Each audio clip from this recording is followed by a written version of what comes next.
میرے حضور نے یہاں تک فرمایا کہ جو شخص قرآن پڑھتا ہے اس کے لہجے میں لکنت کی وجہ سے یا عجمی ہونے کی وجہ سے وہ اٹکتا ہے اور اس کا لہجہ ٹوٹتا ہے، تو میرے حضور نے فرمایا اللہ اس کو دوہرا ثواب عطا کرتا ہے، ایک قرآن پڑھنے کا ثواب اور ایک اس کو اٹکنے سے جو تکلیف ہوتی ہے، تو فرمایا اللہ اس کا بھی اس کو ثواب عطا کرتا ہے۔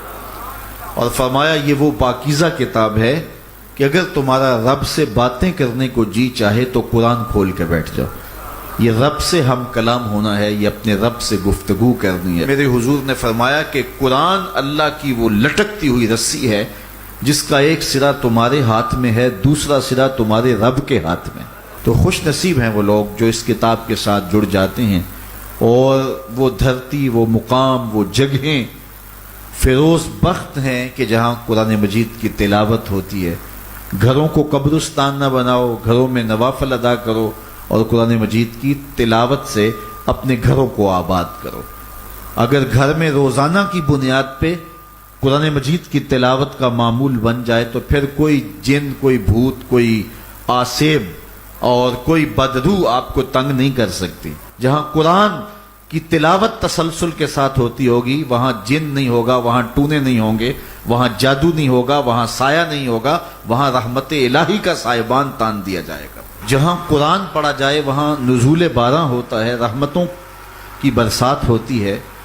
اور پھر اگر یہ جگہ اللہ کا گھر ہو، مسجد ہو، تو پھر تو دوہری برکت ہو جائے گی نا۔ وہ میاں صاحب نے کہا تھا نا کہ دودھ اندر جے کھنڈ رلائیے تے مزہ ہو جاوے دونا، کہ دودھ خود بھی میٹھا ہوتا ہے، اس کے اندر اگر چینی بھی شامل کر لی جائے۔ یہ روشنیوں کا منبع ہے، یہ مصدر ہے اجالوں کا۔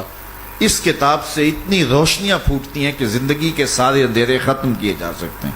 یہ طمانیت قلب کا سبب بھی ہے، یہ روح کے اجالوں کا سبب بھی ہے، یہ کتاب زندگی ہے، کتاب حیات ہے۔ اس کے بتائے ہوئے اصولوں کے مطابق اگر زندگی بسر کریں گے تو یہ زندگی بھی خوبصورت ہوگی، اور اس زندگی کے بعد ایک اور شروع ہونے والی زندگی ہے، وہ زندگی بھی خوبصورت ہوگی۔ قرآن قبر میں چراغاں کرے گا، قبر میں روشنیاں دے گا، قبر میں اجالا کرے گا۔ اس کتاب کے اندر ایسے ایسے شفا کے نسخے رکھے گئے ہیں کہ ہماری زندگی کے روز مرہ مسائل کا حل ہے۔ مثال کے طور پہ آج کل ہر بندہ معاشی طور پہ پریشان ہے، تو سورہ واقعہ صرف 3 رکوعوں پر مشتمل ہے۔